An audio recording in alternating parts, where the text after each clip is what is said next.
రాజైన కృష్ణుడు, పేదవాడైన కుచేలుడు, వీళ్ళిద్దరి మధ్య స్నేహం ఎంత గొప్పదో తెలుసా? చిన్నప్పుడు గురుకులంలో కలిసిన ఈ ఇద్దరి స్నేహం జీవితాంతం మారలేదు. కుబేరుడి కథలో ఉన్న ఈ అద్భుతమైన స్నేహాన్ని ఇప్పుడు తెలుసుకుందాం. చిన్నప్పటి నుండి కృష్ణుడు, కుబేరుడు ఎంతో మంచి స్నేహితులు.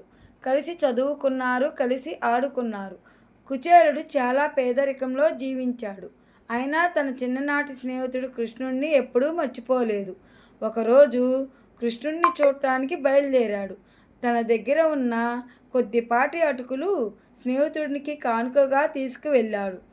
కుబేరుడు వచ్చాడని తెలిసిన కృష్ణుడు ఎంతో ఆప్యాయంగా అతన్ని ఆహ్వానించాడు. రాజైన తన పాత స్నేహితుడిని మాత్రం మర్చిపోలేదు. ఇద్దరు స్నేహితులు కలిసి గతాన్ని గుర్తు చేసుకుంటూ మాట్లాడుకున్నారు. అదే నిజమైన స్నేహం. సంపదను కాదు, మనసును చూసేదే స్నేహం. ఇలాంటి మరిన్ని వీడియోస్ కోసం ఫాలో అవ్వండి.